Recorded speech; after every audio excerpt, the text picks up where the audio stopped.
well, then what are the ways that we can describe the history of the business? Up till this point, it's been an idea in our heads, right? It's been like something we've envisioned and we visualized, and probably we've built that idea based on experiences or talents that we possess. So talking about ourselves and our personal history and how we got to the point that we're looking at opening a business, I think this is still a great way to do that. If we're buying an existing business, naturally, we have a history that we can show them, okay, this is what the business has done up until this point, and now I'm going to take it over, and here's what I'm going to do going forward with it.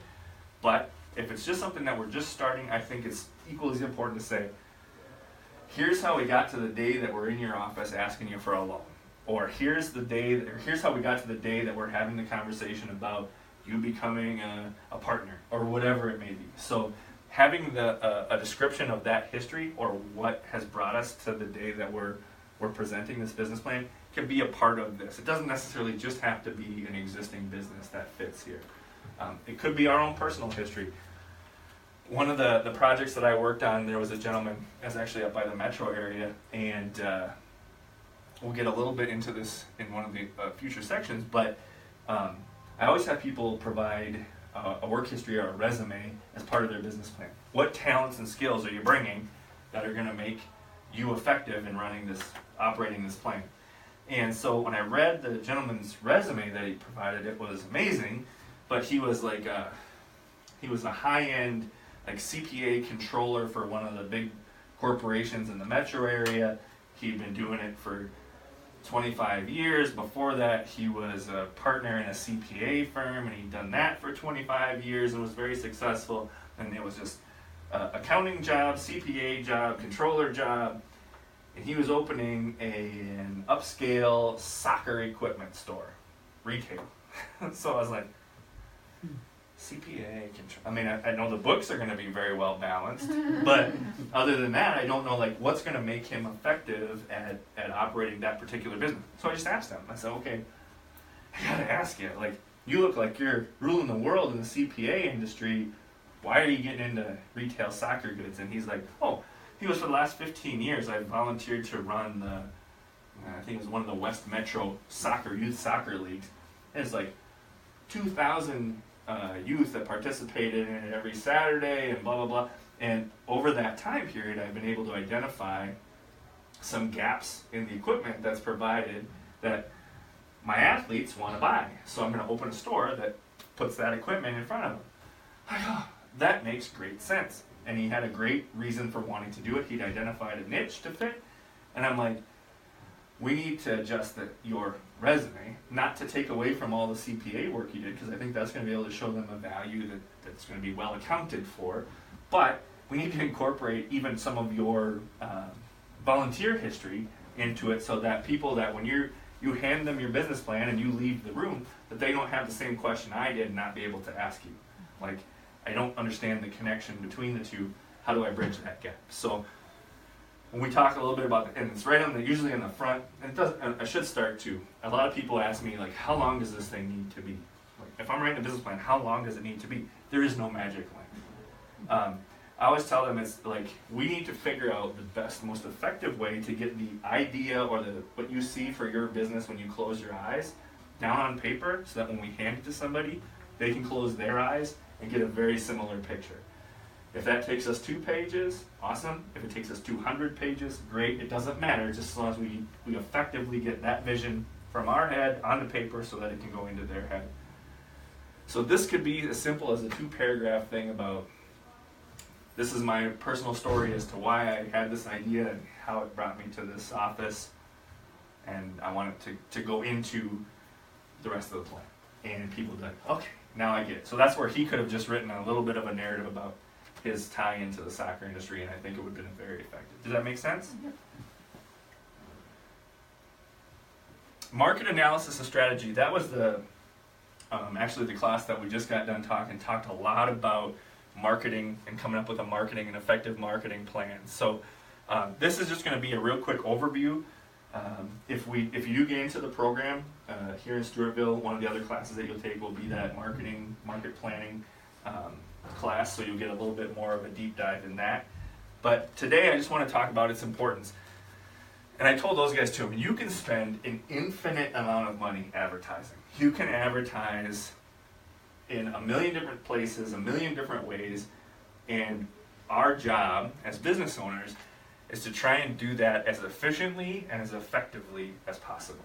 So how do we do that? One of the ways that we need to do that is we have to do a good job, and I don't think I have a slide in this one. We have to do a good job of defining our target or core customer. And for small businesses, or especially businesses in small communities, they say, well, gosh, I need as many customers as possible in order to make this work or effective. And I get that. And we want to be able to sell to everybody. So we identify a core customer or a target customer. It doesn't mean that we're not going to sell to everybody else. It just means that we need to do a good job of developing who our foundationary customers are going to be so that we can build the rest of them on top of that. So that could be things like identifying, well, when I go back to my example of closing your eyes so that somebody can envision your business in their head, when I talk about coming up with your core customer, I always say when you are looking at your business in your mind and you're opening first thing in the morning and you walk to your front door and you unlock it and you open the door, the first customer that you envision walking through your door is typically going to be your target market, because it's who you envision most or first buying your product. So when they walk in your store, being able to say, oh yeah, they're about this age demographic, they're male, female, whatever they are. There could be even this race category. And a lot of times we're like, oh, can't talk about race. Well, when we're looking at defining a target market, it's important because racially we have very different buying habits a lot of times. So being able to do a good job of providing a service that meets the needs of your particular target market is important. So as many different ways that we can describe that core customer could be, like I said, age range, male or female, race demographics, income demographics, education demographics. The better job that we can do identifying them, the more effective we can be in getting them the message of our business. Because each one of those demographic categories gets their information a little bit differently. So when you look at advertising to the baby boomer generation as opposed to the millennial generation, how they get their information is way different. They both are looking for very specific parts of the information, and some of them even cross over, but how they hear them or where they get them from is very different. So if we don't do a good job of identifying them, and we think the millennials are going to get their information from an ad in the newspaper, we're probably missing the boat because they don't even pick up the newspaper. So if we didn't know that, we would be spending a lot of money and going, I don't understand why nobody's bringing my coupons in. It's like they're not even seeing your coupons because they're not looking in the newspaper anymore. Competition is a big part of developing a marketing strategy. And competition is defined a couple of different ways. I say there's direct competition and there's indirect competition. And I think the best way to illustrate it is to look at, and a lot of people that come in to my office wanting to start a restaurant. So it's one of the most popular businesses to start. That's why the fail rates are so high, because so many people are starting them. When they come in and we sit down, one of the first things I ask them is like, well, okay, what business do you want to do? I want to start a Mexican restaurant. Great, that's awesome. Have you thought about your competition? Well, there are no other Mexican restaurants in town, so I don't have any competition. That's not exactly true. I said that, there may not be another Mexican restaurant in town, but there's a number of other restaurants in town. Yeah, well, there's the Chinese restaurant, and there's the burger place, and there's the pizza joint, and Greasy Spoon. Yeah, okay, so that's my competition. Not what I say is your direct competition, right? It's the businesses that look a lot like you. So, you listed off all those, and I said, okay, list those down, we'll put those as direct competition. But what about Quick Trip? I said, well, Quick Trip's a gas station, it's not a restaurant, so that I don't really consider competition. Well, if you've been to a Quick Trip store at around noon and see how many people are carrying food out of that Quick Trip store, it's competition.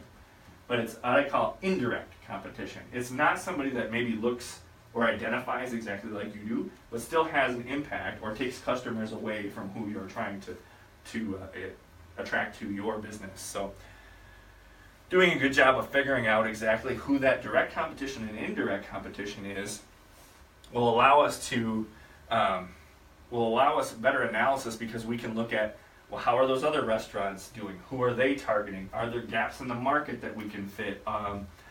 Do we feel like we can be more effective targeting a specific market than they are? Is there a market out there that's not being fulfilled that we can take? Any of a number of things. But if we don't know who they are, it's impossible to answer those questions. Advertising, I think my biggest point was the one I just made, is just making sure that when we're advertising, we're getting the message about our business or service or product out there, that we're doing it in the way that the target customers that we have identified are hearing it. If we're sending it out on the internet and we're trying to target senior citizens, even though that segment of the market is getting more computer savvy, they're still not going there first to get their information. Most of them are still going more traditional means. So we need to make sure that we're, with the dollars that we're spending, and again, especially on the advertising side, you can spend an infinite amount of money, but we don't have an infinite amount of money. The dollars that we're spending on advertising, that we're doing it as effectively and efficiently as possible. And when I say efficiently, what I mean by that is effectively is what I was just illustrating, where we're making sure that we're putting it out, our message out there in mediums that our target core customers are looking to receive it. Efficiently, I mean that we're spending only the amount of money that we need to in order to reach them. So a lot of times that can be illustrated in a business that when they open brand new, we have to get the word out everywhere, but that particular service is better sold or messaged by word of mouth. So after that first year or 2 years, kind of making people aware that you exist, you can actually reduce your advertising spending because all of your customers, if you're doing an effective job running the business, which is a whole different animal, but all of your customers now are talking about what a great place you have, or what a great service you provide, or how awesome your product is. And then you don't have to do it as much, because you have a whole army of marketing staff out there for you. So does that make sense? This one seems like common sense, but you'd be surprised how many people leave it out of their business plan, is actually telling the person that you're communicating the plan to what it is that you're going to sell, or what it is, the services that you're going to provide. I think we get so close to that idea that we automatically assume people know what we're talking about. Even, it might be in our head, but we haven't written it down on paper, and we just assume that they're going to be able to infer it from the rest of the stuff that we're writing about. But just putting a section in there that says, this is the product, or these are the services, or this is the business that we're going to provide, and at least at first. And again, there'll be another section that we talk about kind of future plans and whatnot, but kind of giving them a really direct description of what it is that you're going to do or sell is very important.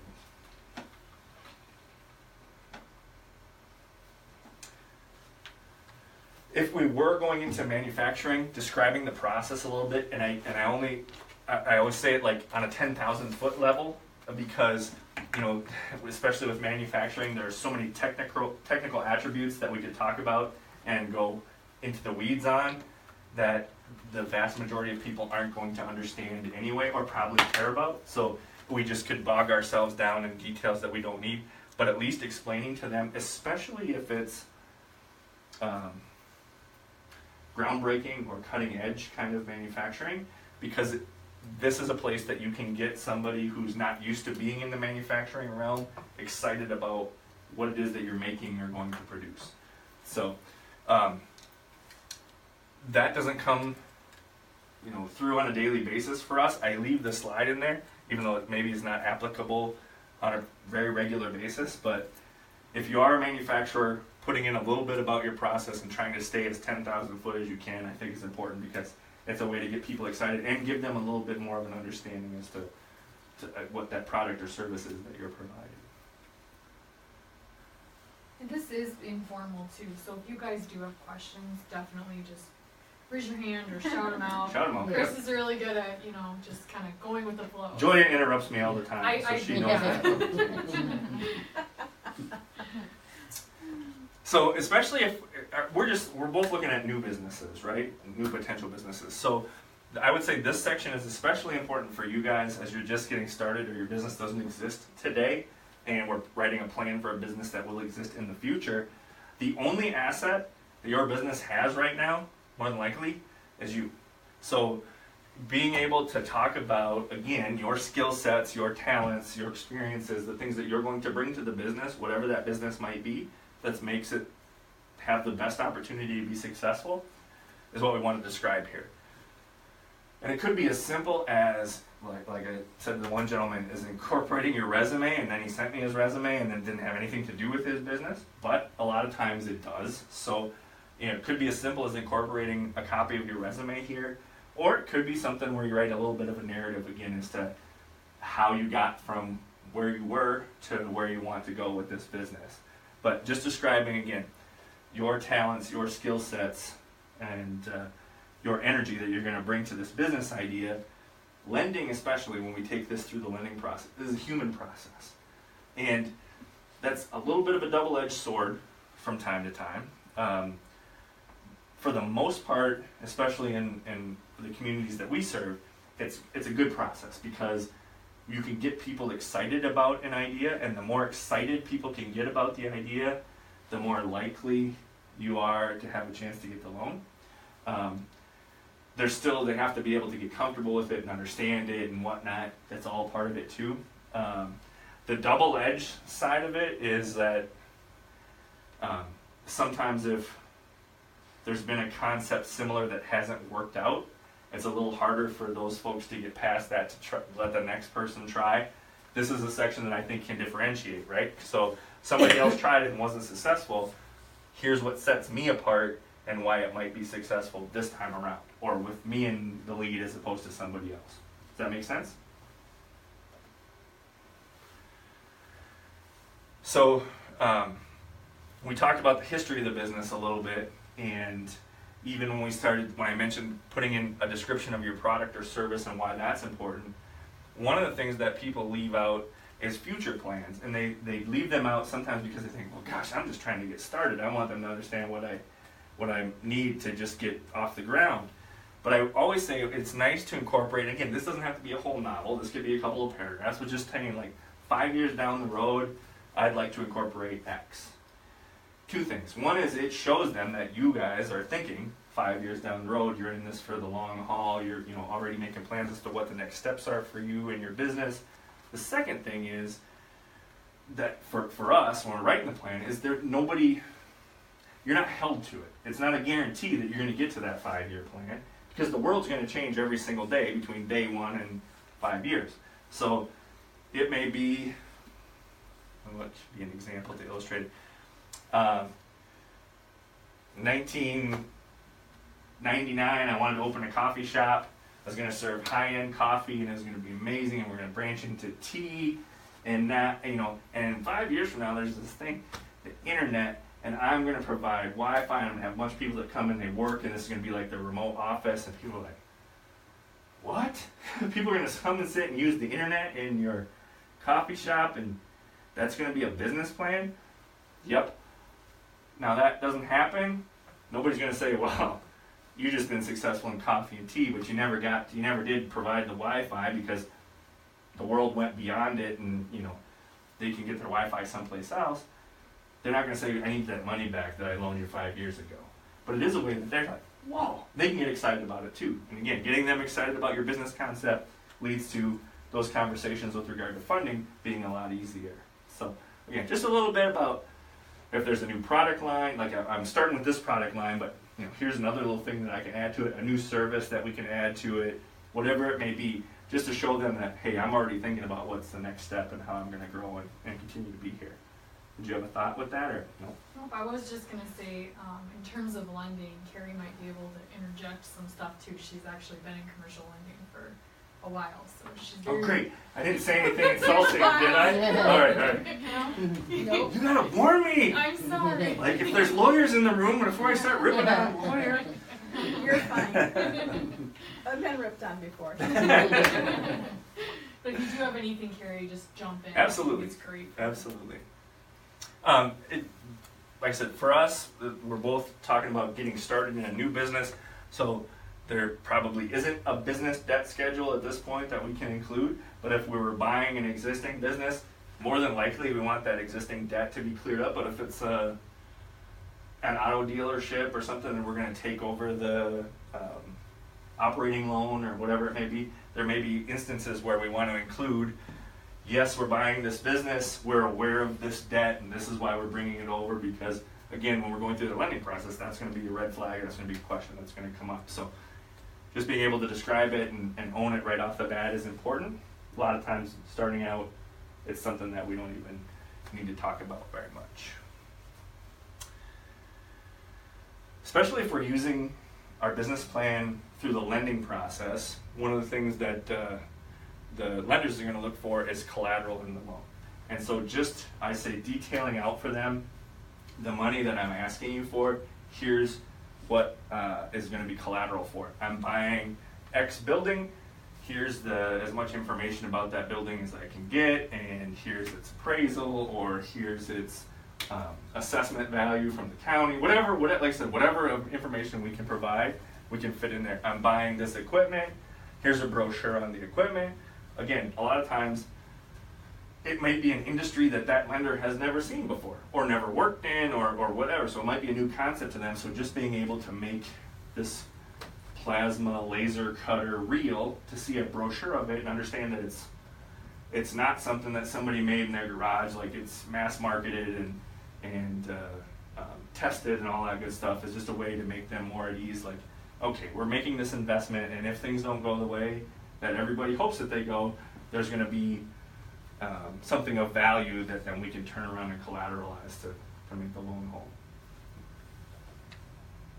And I would say that I've seen, especially if you look at like EDA lending, which you guys are a part of too, I've seen the statement of collateral get creative sometimes.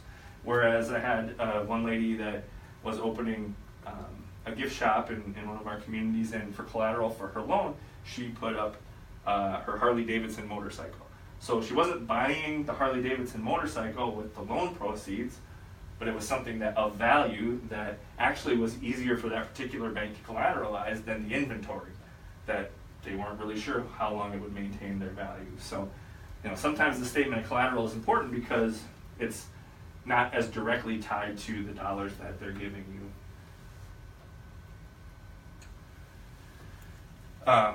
Again, especially just starting out, as much information about you personally as we can provide is going to make this process a lot more comfortable for anybody that you provide this business plan to. So we talked about resumes with regard to talents and experiences and things that are going to give you an opportunity to make it successful.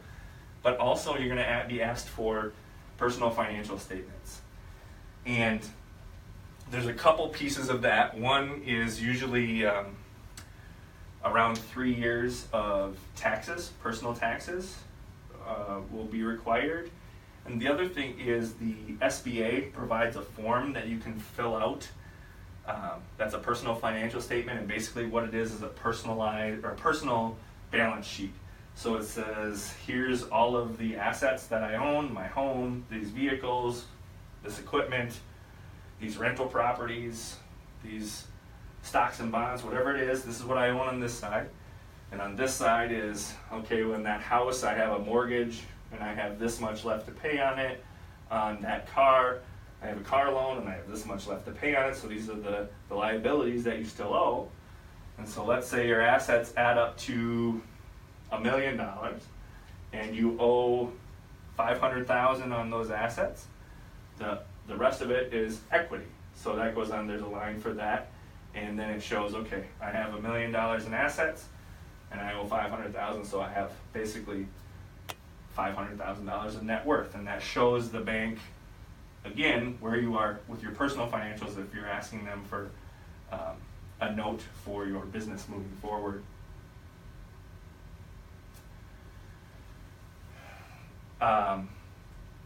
If you're buying an existing business, this would also be where we can include the financial statements of the business, where they do profit and loss statements and the business balance sheets. And usually if we can get 1 to 3 years of those, depending on how long the business has been around, we can include that in these financial statements as well. Yeah. Okay, so, kind of what I've been looking into right now, either business idea that I've thought of, both of them, I've been in contact with one, they're both stemming out of Iowa, seeing if they would be willing to move into the Minnesota market, and essentially, it would be on me, with their willingness to use their name and things like that. But since obviously I don't have a history of anything, using, allowing, like if they would allow me to, which I know the one would, to use their business strategies, things like that, to implement within ours, would their projections be something beneficial for someone to see, so they can see, granted, it's a different market, Yep. but to see the success of their locations and how it could potentially impact.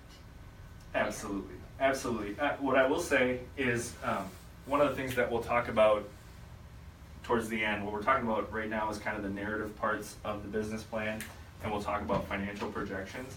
And especially on the financial projections side of things, and that's where you're talking about like, hey, these I know are going to be my numbers for my market that I'm bringing it in, but if I can show them based on these other markets where this is already operating and working, here are the numbers that all of a sudden that lends more credibility to my projections. I'm making certain assumptions and I can show them I'm making these assumptions because in this other market, here's where they are or what they're doing. So it just makes it easier to illustrate that foundation that you're building those numbers on. Does that make sense? Yep. So how do you get that information from another source? I mean, like another company or something? Well, a lot of times, if it's not the business that you're buying, if you are buying an existing antique store and you're just going to take it over, getting their information and their numbers would be one thing. If you had a friend in a different market that might be willing to share, like, yep, I bought a similar sized antique store in this small town out there, where you're not going to be direct competition to them. Some people are willing to share, and sometimes it's not even a friend. It's just, hey, I reached out to another store in a different market, and they are willing to share.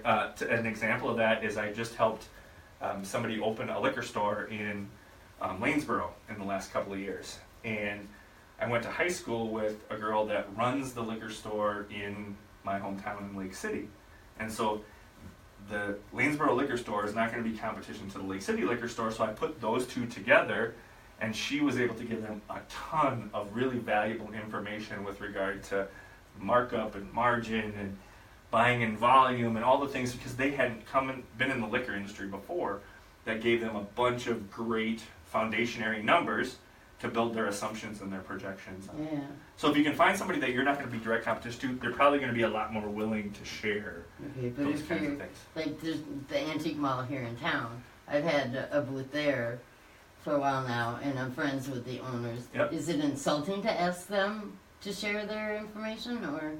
I would say no, but each person, that's a personal kind of thing. So you'd have a good feel being a friend of theirs if you think it's something that they're going to be comfortable with, and even phrasing it from that standpoint. Like, I don't know if you're comfortable with this or not, and I'm not throwing it out there like because they're not required to. Right. Yeah. So it's like, if you're comfortable with it, great. If not, I'll go someplace else. But if you think that you can provide some advice to me, awesome. Because a lot of times, especially in that industry, the more of those like businesses that you have, the more people it brings. So some people understand that right away. Other people are a little bit more concerned about the competition and maybe a little bit more tight-lipped about their stuff. I didn't know what is appropriate and what isn't when it comes to getting information like that. I would say there isn't anything inappropriate about asking them. Just about, I think it becomes more about asking them the right way. Okay. Yeah, and that's going to be based on them personally. Right. Did that answer your question? Yeah. Okay. Yep.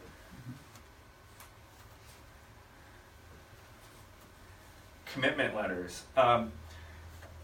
This could be a couple of different things. On the regular bank lending usage of our business plans, it could be like we talked with the Stewartville EDA, and they're willing to provide me some gap financing, and they've made that contingent on me getting the rest of the financing, but they were able to provide me a letter that says, if the bank's in, we're in, and we can get to that financing part that allows you to open your business, that's great. Could be the other way around, where the bank writes a letter and says, hey, we're able to provide up to 75%, they have this much, but their gap is this, so if the EDA is willing to move forward, we're willing to move forward, so the EDA can use a letter from the bank to give them a better feeling like, yes, this has been vetted through somebody else's process as well, and so if they say it's a good investment, we think it's good for the community, we can come together and do this. So could be commitment letters from a potential customer. If we can show either member of that process, whether it was the EDA or the bank, like, hey, I've already got a signed letter or a purchase agreement or whatever from XYZ business that when I open, they're gonna order 100,000 of my product, that commitment letter is very valuable for their decision-making process. It's not the be-all to end-all, but it's very valuable. It allows them, like, okay, well, somebody else has looked at this, another existing business has looked at this and said, man, if they can get this product open or this business open, we're ready to buy product from them today. So we can go, okay, you know, that first year is usually the shakiest and they've already got a big customer in place. We're a lot more comfortable with this project. Again, comfort in the lending process is a good thing. So I'm assuming you do the same, so if you found people who would be willing to invest in your business. things like absolutely. Yep, absolutely. Affiliates, if there's a sister business that you're going, if there's a partnership relationship of any sort, being able to describe that in this section, including the balance sheets of those affiliates or partner businesses. It could be, if we're using that commitment letter of a big customer, if they're willing to provide us a statement about how long they've been in existence and that shows that they're kind of a rock, a real sturdy business, and could potentially be a really long-term customer for your business. Those kinds of things that they're affiliated with you that you can provide to the bank or to the EDA or to whoever's reading your business plan, I think help in that kind of informational process. I don't know if I talk specifically about partnerships. Yeah, I do. To be honest with you, I've never had one person ask me about the affiliates section of their business plan. I've never had anybody that said, God, I have all this information about these. But if there are specific relationships with other businesses that your business is going to be tied to, being able to describe that and document it for whoever's going to be a part of that lending process is important. If not this one I don't see a whole lot. If we're buying real estate, or even if we're leasing real estate, we want to be able to include appraisals. It could be assessments from the county assessors if we haven't gotten an appraisal yet. Anything to try and show the value of the assets that we're looking to buy. Lease purchase options, lease agreements, if we're leasing a building or renting a space, could be included here as well. How do you handle leasehold improvements? In which regard? Like, if you're putting together a business plan and you have to do leasehold improvements, what are ways to help garner financing for those types of projects? Yeah, that's a good question. I guess, is that difficult to do, or? It is more difficult than not, just because securing financing for those improvements, it basically you're paying for improvements that you're not going to own. So to be able to convince the financing agencies that this is a good investment is going to be a little bit more difficult task. It can be done. I've seen it done, but I think you're going to have a lot more information with regard to your purchase agreement, lease options, and things like that. To have to go into a lot more detail, and actually, there's going to be some separate agreements that need to be put in place that could be included here and incorporated here, if that was going to be a part of what the financing packages that you're going to put together. Okay. You see those a lot, Joanna? People wanting Yeah. the lessee. Yeah. I do mean, all the work. I feel like we've seen it a lot more in the past couple of years, even just people with inquiring, because when you're purchasing a property, it's so expensive. Like the initial cost of that is difficult. So getting a loan to do leasehold improvements that might cost $50,000 seems like it'd be easier than purchasing a building for $200,000 or building a structure for $1 million. A lot of times those just seem really insurmountable. So we're seeing a lot of people that are looking at, strictly at the price tag and saying, okay, well maybe I'll look at doing some leasehold improvements, then I can get a smaller loan. But I think, like you mentioned, it's a really difficult process. Yeah. I mean, one of the ways that I've seen that done in a different community is that the building owner agrees to take out the dollars to finance the improvements, and the person that's leasing the space basically agrees to pay a higher lease rate to pay So that get that back. paid back. Yeah, Sure. and that way the person that owns the asset that's being improved Right.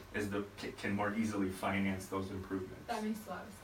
I do know when talking to Cheryl when we were down in Iowa, they worked out something with their lessor that they paid for the improvements, but then didn't pay rent for so long because in the end, it was the building owner that was getting the benefit Right. from what Yep, they put in. absolutely. Which to me seems like more of a risk for the person that's going into it to do all that work and what if it doesn't pan out. And I think like protecting yourself, like with your leases, and doesn't matter who you're renting from. It could be your best friend. As an EDA, we tell people all the time, make sure you have it in a lease, and make sure that your lease makes sense and it protects you, it protects the property owner. I think for reasons just like that.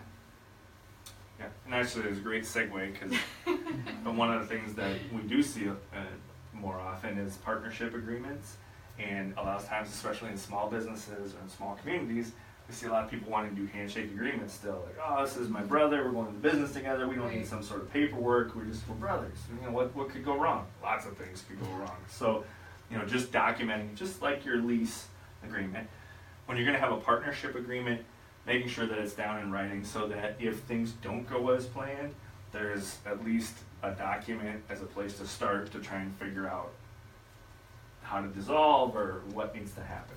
So, just documenting your partnership, and I think more, especially after going through what we just went through in 2008 and 9 with the banking industry, they're requiring a lot more documentation for those kinds of things. So we're starting to see those handshake agreements be less and less. But even in that relationship with the building owner and leaser, if it's somebody that's leased that space for a long time, there a lot of handshake agreements used to be done. And then when things wouldn't go well, there was really the recourse was really difficult and arduous and expensive.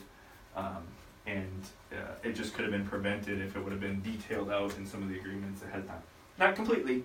There's still going to be disagreements and things like that, but Well, it's a lot easier to make those agreements ahead of time than it is when you're in the heat of a downfall. absolutely, Yeah. absolutely. Is it best, do you need to get things like that notarized or anything, or is just their signature and date? Okay. You would need, best to get it notarized, Okay. right? Just so that nobody can call into court. Well, I didn't sign that. Well, actually, Yeah. somebody else witnessed I did you a sign handshake that. partnership and Yeah. not Not recommended good. at Right, all. yeah. Well, Absolutely. then, on top of that, the state of Minnesota requires you to register your business with the state. So there's a lot of people that don't know that. Yes. So where do you do that at? You can go online, Secretary of State, Okay. and you can do everything pretty much online. Online. They actually have been going through work and things like that. People try and call and they want to have them to go to the website. Yep. Yep. Basically, if you don't use your entire name in the title, even if it's an assumed name, you have to have it registered with the state in order to use it. Because I went to the courthouse in Rochester and they said, no, you don't have to. Well, they wouldn't know. I would go to if you go to the The Secretary of state says State's different. website. Yeah, and a lot of definitely times, there. And a bank, if you try and go and open an account at a bank, They'll tell you. They'll tell you need to it. have you have to have it. yeah, what I was going to Okay. say is we're going to the courthouse. I mean, a lot of times there's not a business license, a local business Right. licensure that's required. And Cheryl, that's what they think you're asking Yeah. for. Like when you go there and say, I need to register my business, that's what they think. They think that you mean I need to register it at the county. Yeah. They're not even thinking about what you need to do for the state. They're just Okay. answering for what you need to do for the county. Okay. So that's where I went. Yeah. Yeah. And I think it's a relatively simple thing to do. It's gotten a lot more simpler. And that actually, you guys are awesome, because that actually kind of leads into different business structures that you can look at. And we talked a little bit about partnerships, but one of the ones that has been the most widely used lately is like a limited liability corporation, incorporating your business in some way, shape, or form. And to do that, you have to come up with a couple of things: articles of incorporation and bylaws that do need to be filed, like we were mentioning, through the Secretary of State to be registered and whatnot. So with LLCs and actually all of those different business structures, they used to be a lot more difficult to do and get done through an attorney, and a lot more expensive than they are today because of technology. There are websites that you can go online and get an LLC done. I think LegalZoom is one that you can get LLC paperwork done, because a lot of it, what they figured out, is pretty boilerplate information. You can get an LLC drawn up for, say, somewhere $350, $500, something like that, where it used to cost a couple of thousand. And if you still went to a live, like an attorney, and had it done, it might cost you $1,000 or $1,200. Even that price has come down. But then you have a live person that you can talk to and ask questions and things like that, whereas the internet, other than the frequently asked questions section, there's not as much. Which can be important to have that live person. Absolutely. What you also run into, and I'm gonna say this as the banker, what you run into is somebody thinks this is what their agreement says, Right. and it's not. So it's important for you, since that document's there to protect you, to understand who you said can sign and who you said Absolutely. can do this, and what they're, everybody's, that's huge. And the other side of it is, like, well, I think we've all probably read legal documents. It's like reading It's another confusing. language. Yeah, Yeah, absolutely. It's confusing. It is like reading it. So having somebody that can interpret that for you Yeah. is really Where I valuable. don't know that, LegalZoom, like you said, is, if you understand, that's one thing, but I don't know how much other. As far as the customer service and counseling, you're Yeah, not I going to don't- get hardly any. Yeah. But a lot of it, like, especially if it's like a small business concept or whatever, not a whole lot of Right. intricacies to it. It's plugging in information, and it's like doing your taxes Right. online. How you can get all of a sudden, poof, your tax return pops out the printer, and it's all good to go just based on you plugging in some numbers. It's kind of the same thing that you can do, and it's valid. One of the things, even if you don't use the like LegalZoom or any of the internet sites that are out there to do that kind of stuff, is it's put a check in place that the attorneys, and it's a business model, so I'm not saying anything negative against attorneys. I'm saying when it became so popular, attorneys were getting a lot of that work, and they were able to basically charge whatever they wanted to. Well, then the internet provided these sites, and they were like way at the other end of the pricing spectrum. So all of a sudden, everybody started to go that way, and the attorneys were like, "Well, gosh, that was a lot of business for us." So they were able to bring that price down. Now, where it's still more expensive than doing it on the internet, but there's value in having that live body to be able to interpret and answer questions and everything else. I think so. if it's you, it's one thing, but if you're gonna start to bring other people into the fold. Those are the intricacies. Mhm. Once you start getting the intricacies in it, you're going to want somebody to help wait. And the best part is, then you can blame somebody else for, listen, I trust you, but this guy doesn't trust you. So, Right. it's a lot easier to get through some of those uncomfortable parts of an agreement, having another third party involved, especially if it's friends. A lot of times those relationships are friends relationships or family relationships, or all those ones where, it's like that trust factor is like offensive to some people. So Yeah. that can be a good thing. Well, and there's so many things that can happen if you don't have them.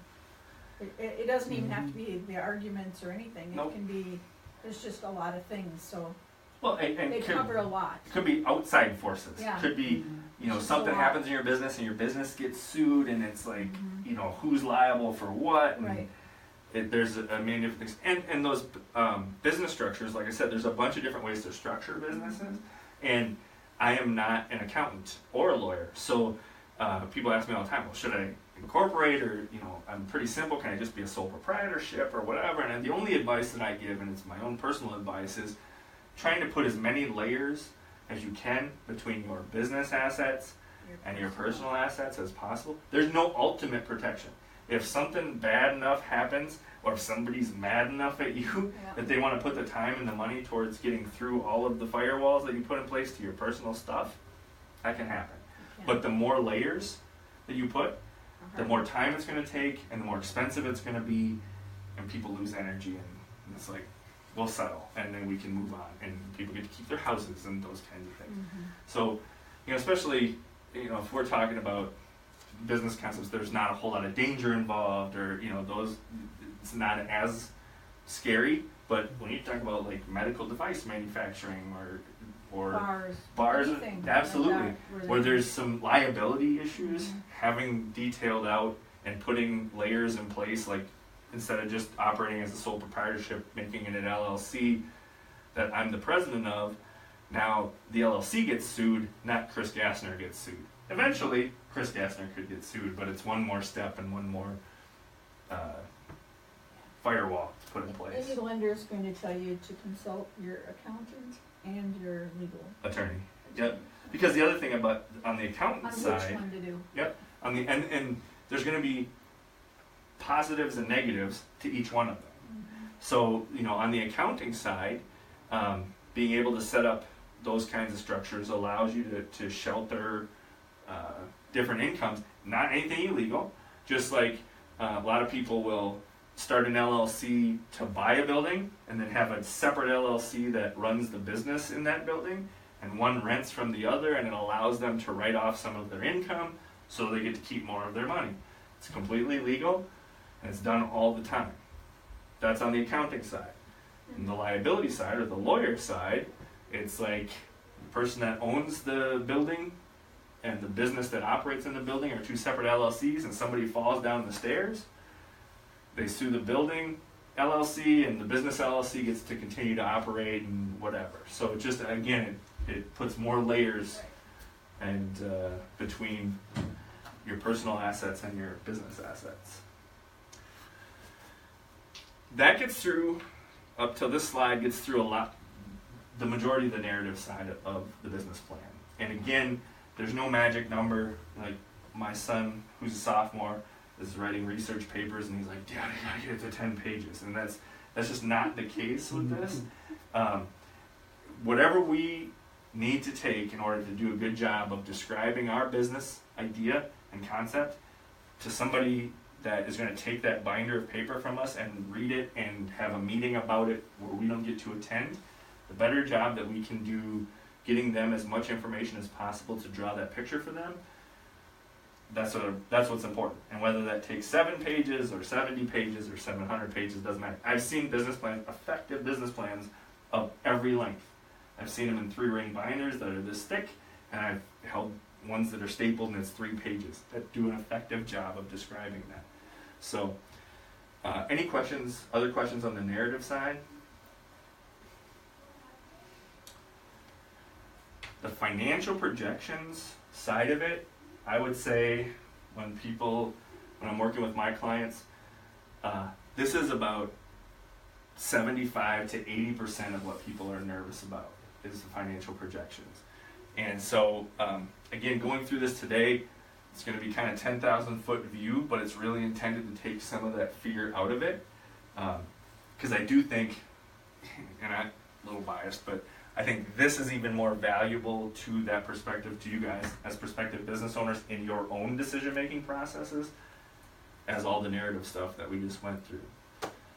So, we want to talk about cash flow projections and then a little bit about profit and loss statements and things like that. Basically, a cash flow plan is just going to show how cash or money goes into your business and goes out of your business. And so it's going to show your revenues, basically, and expenses, or sources of cash and uses of cash. So whenever I'm working with somebody, I'm like, I need you to do a little bit of homework. So we're going to talk about some different categories of expenses, and they're like, I don't have any idea what insurance on my building is going to cost. How am I supposed to know that? Like, call an insurance guy. Ask him. Or ask the person that you're buying the building from, how much do you pay for insurance? you can find that number, or at least have a credible way to make an assumption, because that's what it comes down to. Is we're going to be making some assumptions, and because I think a lot of people think we're just going to pull numbers out of the air, and that's what makes them nervous. I think that's what they're the most nervous about, actually. Is like, how am I supposed to know how much my sales are going to be? How am I supposed to know how much my utility bill is going to be? Well, we're not probably going to get it spot on, making a projection. And when I always say when we finish this, what I like to do is the first year I like to break out and separate all 12 months so that we can show the seasonality of our business. And at the end of that first year, when you're actually operating, the numbers that we projected are probably not going to be exactly the same as the numbers that you got at the end of your first year. If they are, then we're doing something. We should be out in Manhattan doing this for millions and millions and millions of dollars. We should be in business doing that. Yeah, absolutely. But what we want to do is have them be relatively close. Take out all the surprises, especially on the financial projections. In business, surprises usually cost you money. Not too often that the surprise is like finding the $20 bill in your jeans after you washed them and like, hey, 20 extra bucks. That was your money when you put it in the washing machine, so it wasn't, but it's just that surprise is like, hey, I got money I didn't even know.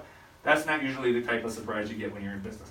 Surprise when you're in business is more like, what do you mean there's asbestos in the building as we're renovating it? Now that's going to cost me X times more to get it done. The work that I thought was going to get done for this amount is now 3 times that amount, So if we can take out as many of those surprises as possible through the projections and through making some feasible, logical assumptions, then we're doing a good job on the cash flow projections.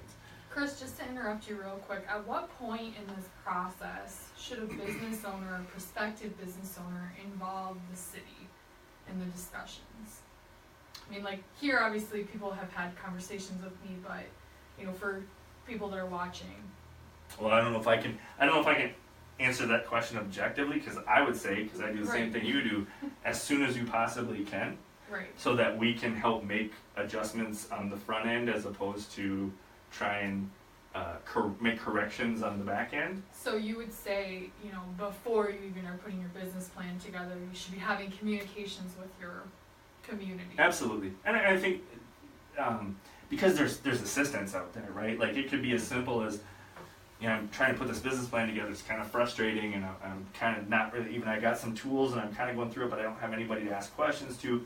But there might be resources out there to be able to provide to prospective businesses, and you here in Stewartville are a great example of that. Is to lead them, at least in directing them the ways to go and find the answers, even if you don't have the answers. So as early on as you can get the city involved or other resources involved, I would say that could be the Small Business Development Center, even outside of the city. I think would be good. I also think it's good, and I don't know if maybe this jumps ahead a little bit, but I also think it's good. One of the main reasons people do business plans is to go through the lending process. And I also think getting your prospective lender involved in this conversation as early as possible is a good idea as well. Just so that, it's not, they can become more comfortable with your concept the longer that you can have a conversation. So a lot of times, the clients that I work with, when they ask about going to the bank, I always say, well, I would set up, like, a lot of times people are using banks that they're already doing business with to start, as a first. And I think that's good because they already know you, they have your relationship built. So that's a lot easier to expand that relationship than to start a brand new relationship at first. So if you have a good relationship there and you're going to go through that bank that already knows you, I say go and have an informal conversation with their commercial lender just to see how comfortable they are with your concept, and they maybe give you some insight on some places to concentrate on your narrative or on your financial projection that they know for that particular loan committee are going to be the places that they look. It's insight there. And they a lot of times become the internal champions for our projects because they feel like you brought them in, like they're a part of your team, in going through this. So not only the city, but I also a lot of times always say, let's set before you're ready to take your business plan in and present it to them, let's set an informal meeting. Could just, I'm not to take a bunch of your time, but just 15 minutes I can come in and tell you what I'm thinking and just kind of not get a blessing, but just kind of make them aware of, hey, in probably a month or so, I'm gonna bring you a business plan or whatever. I wanted you to be aware of it before I got here.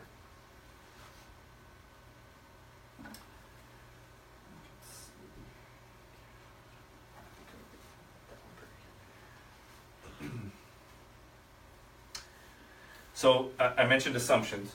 One of the examples that I give, I'm just trying to, again, take some of the fear out of financial projections. I had a couple that was looking at starting a bike shop, a bike repair shop in one of our communities, and they've been operating in their garage for a number of years, just fixing a couple dozen bikes a year. And he just had made the decision. He's like, I think if I had a real location, I could really make a business out of this, just based on the work that I'm getting just by word of mouth and people coming to my garage. So the first meeting I had with them, and I started talking about the business plan process, because they were going to buy a building on their main street in their community.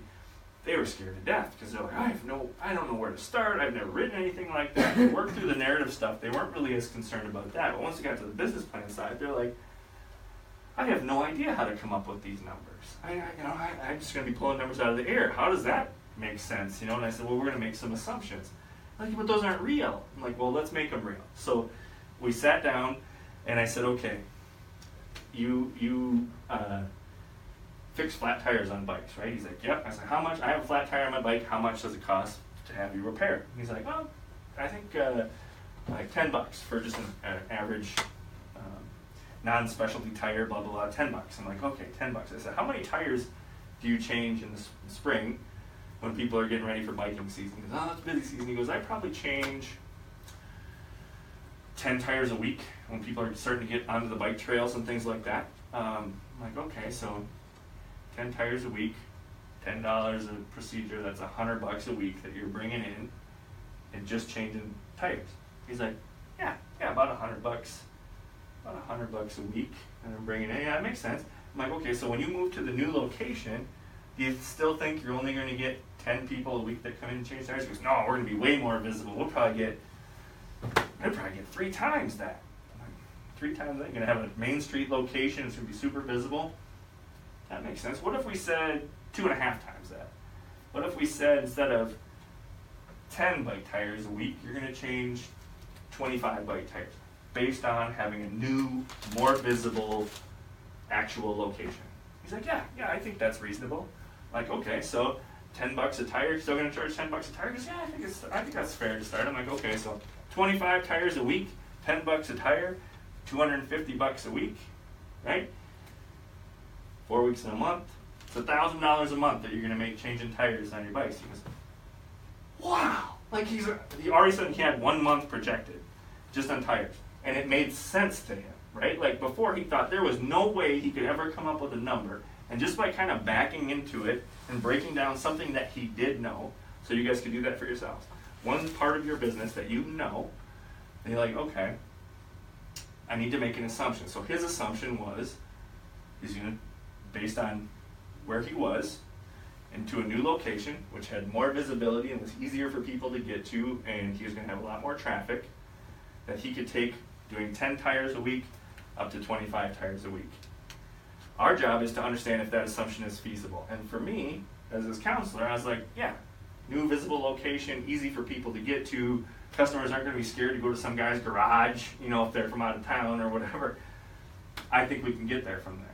So it made sense to him, and it made sense to me, which gave me the idea that when he took that to somebody else, and he showed them that his assumption that he made was based on where he used to be making or doing 10 tire repairs a week, he was going to go up to 25.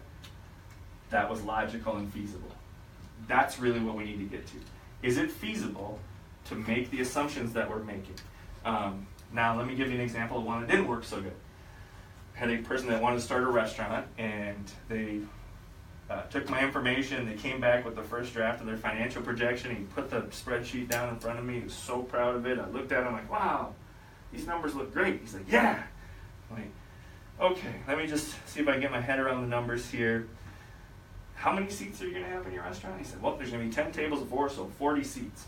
All right, 40 seats. And if I come in for lunch and I just get a sandwich and a pop, what's my tab gonna be? So it's gonna be about $10, be a good average. I'm like, okay, $10.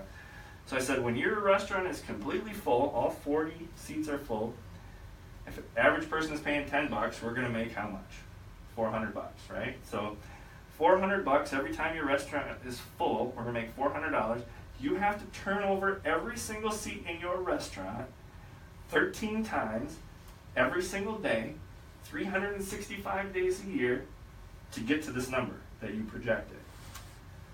You told me you're gonna be closed on Tuesdays. You're not even gonna be open 365 days a year, so that means we have to turn over those tables, every single seat in your restaurant, probably 17 times to get to the numbers you projected.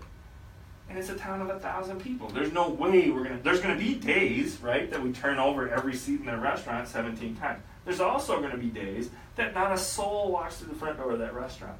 So I'm like, where did you come up with these numbers? I said, well, I had to get to those numbers because when I put in all my expenses, I had to get to those revenue numbers in order to make this work.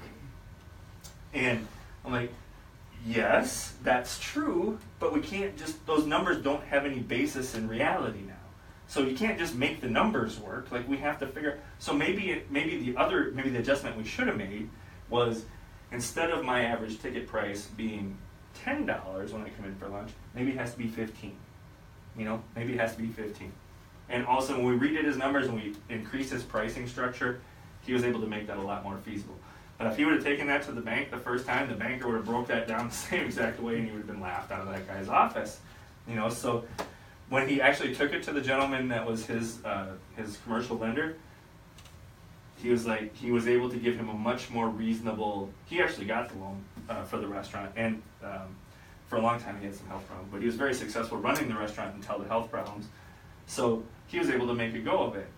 But if we would have started, if we would have gotten into business and he would have started at $10 or whatever his average price was, because according to his assumptions, he made the numbers work, he probably would have been out of business in 2 years.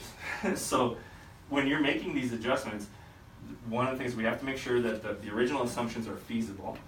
If we make adjustments, the other thing that I always say is we have to be able to still be the business that you want to run, right? So if he's like, no, I don't want to be someplace that people have to pay $15 in order to eat there, then that's his decision to be not in that business. You know what I mean? But probably would have saved him money going into it, as opposed to operating it at a level where he was going to end up losing his investment, and probably more.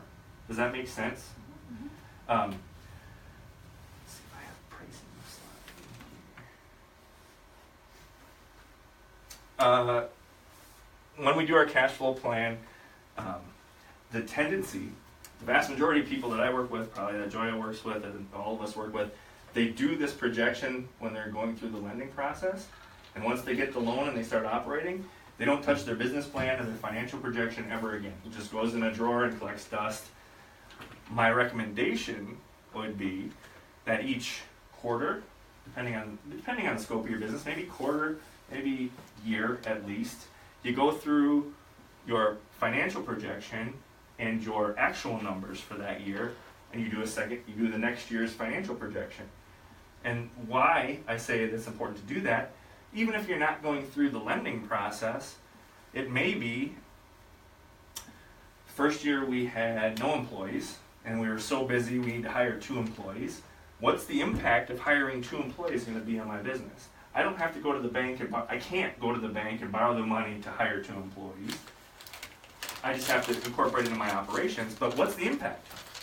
I have no idea. I know what their salary is going to be, but I don't know, are they going to increase revenue for me? I wouldn't probably hire them if they couldn't in some way, shape, or form. So if we did that cash flow plan, we could actually put in the projection, their salary, the taxes we're going to pay for that employee, if there's benefits or insurance that we're going to provide that employee.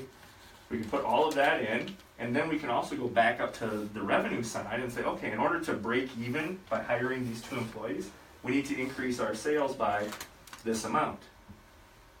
Is that feasible? Is it feasible at $10 a plate? Do we have to go up to $15 a plate in order to do that? You can make those decisions on paper for your business, operate it for a whole year without making an investment. right? And I get it. The world's going to change. Like I said, the numbers aren't going to be exactly what we project, but we can probably do a really good job of taking out some of that uncertainty and taking out some of that those surprises that we don't want to have when we're in business and actually operating. Chris, can you clarify, when somebody gets a loan, like you were talking about revenues and you were talking about expenditures, like, can you clarify where those items go? So, like, one thing that we see sometimes when we're talking with businesses is that, like, people just aren't quite sure because you're getting this payment in for the loan, but then there's payments going out because you're gonna be expected to start making payments on that loan because it's not equity. Right. And I think that that's maybe something that's difficult to understand if you haven't done this before. Absolutely. One of the other tools that I sent out ahead of time is an Excel spreadsheet, and it is the financial projection tool that I use most often. And it separates, you have revenue categories, and one of the revenue categories or one of the columns for revenues is actually loan proceeds, where you can show the bank gave you the loan, so you have that initial, let's say it's $50,000, that comes in as revenue, and then it also gives you a space in there to provide your monthly loan payments on that. I always, even on the spreadsheet, it allows you to put in what your terms are, you can put in what that loan is and everything like that, and then you can project out. Again, I like to do that first year spread so you can show all 12 months, because every business, doesn't matter what the business is, has seasonality, and I would think, for the most part, I actually have had it happen a couple of times where I've had people that have done straight line projections, like, I think I'm going to make $120,000 in year one in revenue, so 12 months in a year, $10,000 every month, and they just straight line their revenues. They take it to the bank, and the banker's like, Carry space. you haven't done any homework at all. Like, that's not how business works. The seasonality, if you're a tourism-based business, your seasonality might look like this. If you're Walmart, your seasonality might look like this. They have spikes around Christmas time, but they're not like giant spikes like that and with big valleys. And a lot of people think, well, gosh, if I'm a bed and breakfast in Lanesboro and I know I have a huge spike in the summer and I have a huge dip after the holidays, like, no bank is gonna I go at a loss in February. It's like, well, you get to demonstrate to them that you have this big peak in June, and you can put money away because you know the valley's coming the next January. To put money away because the bank doesn't, and you can back me up on this one, the bank isn't say at the end of the year, if you have any money left over, you can make the payments to us, but if you don't make any money, don't worry about it, we'll be fine. No, you still have to make your payments. You still have to pay your insurance, you still have to pay your mortgage, you still have to pay your utility bills, all of that stuff. So you need to be able to show that even on those valley months, you can still make those payments. So being able to show that seasonality and how that ebbs and flows through the first year is very important. And then normally year 2 and year 3, we can just use like a year over last, our revenues, we're going to project a certain percentage of revenue growth, certain percentage of expense growth, and just show how year 2 and year 3 set up after that. But we've demonstrated to them that we know that we're going to have ebbs and flows in our business. I think that the point I really just wanted to emphasize is that even if, like, you go get a loan from a bank or wherever, it doesn't count as equity. Like, it's not classified as equity. Even though it may show as revenue coming in because you get that initial payment from the bank. I think that was the biggest thing I wanted to make. And then the second thing I just was hoping you could just quickly touch on is, as we're talking about equity, how does that play into, like, let's say you're trying to get a loan from the EDA or even your bank. I see, you have a lot of experience with restaurants. A lot of times I think people look at equity as, if you have a piece of equipment, is that equivalent to what you purchased that piece of equipment for? Right. So basically, like, how does that timeline work for people, and what's the appropriate way to go about that? That's a big question. That was. Yeah. There's a lot in there. Yeah. The first part, what I would say is what we're talking about typically in the in the financial projection, what we're just talking about is the cash flow plan Yeah. and the revenues and expenses. One of the ways to show when you're talking about equity with regard to the bank, the other part of it is the balance sheet side of things. And if you were to show that loan transaction, like you were just talking about, and like I was mentioning on your personal financial statement before, you would show the asset of that money coming in from the loan on the one side of the balance sheet, and you would show the liability, which in the beginning Yep. is going to be the same amount. So there is no equity at all in that transaction. Right. As you pay down, if you bought an asset with that loan proceeds, that asset stays on the right side of your balance sheet. The liability portion of that loan, as you pay it down, shrinks, and then you build equity in it, and building some of those things. So that's that part of it. Yeah. With regard to like buying equipment, it's kind of like buying a car. If you bought a new car, the second you drive it off the lot, well, that's worth half, right? So when you buy equipment, and even there's nuances within equipment, restaurant equipment, stuff that's like really used and abused and whatnot. That equipment is going to devalue relatively quickly. So for that lender, when they lend to a piece of equipment, they know that once it starts getting used, the value isn't going to be what it was initially loaned for. So they can't value it the same on the other side. So they have to they have an equation that they use to assign value to those pieces of equipment. And it's going to be it is going to be different based on industry, right, or type of equipment. I mean, heavy equipment, stuff that holds its value longer. Restaurant equipment, stuff that doesn't hold its value very long, and whatnot. So that's why I said it's a big question, because it's going to depend a little bit on the industry or type of equipment that's being purchased. And equity really, the balance sheet's where that comes into play, not your cash flow per se. Right. The other thing I would throw in there, and not all lenders do it, but we talked about seasonality. Mm-hmm. Depending on the business and the income, some lenders will make the payments, so they're seasonal payments Absolutely. as well. Yep. So Yes. that when you're making the money, you're making the Bigger a payment. beefier payment. Yep. and then you're still paying interest all year. That's a great point. I think of it a lot of times, especially with regard to EDA loans, Mhm. because the communities and their EDA loans have a little bit more flexibility with regard to payment terms and things like that, to allow, maybe they do interest only the first year, or they do no payments for 6 months, those kinds of things, because that first year of business for people is really the most hairy and tricky, because they're running into some of those surprises and those kinds of things. So on that side, I know they have some flexibility, but I forget about on the banking side being able to do some Not of those all things. banks, Not all but- banks. but Yep, some do. absolutely. So it's always something to keep in mind. Absolutely. And we were Especially talking about your great your bed and breakfast was a great Yep. seasonal illustration business, of it. Yeah. And I think too, getting back to the fact that especially in our community banks, even when they have larger bank or branch relationships, the ones that are connected to our smaller communities, that process being as human as it is, they're willing to, in a lot of cases, be as flexible as they can. They're constrained by more Sure. things than the communities are with those fund dollars. But asking doesn't hurt. Doesn't hurt at all. All they can say is no. That's exactly right.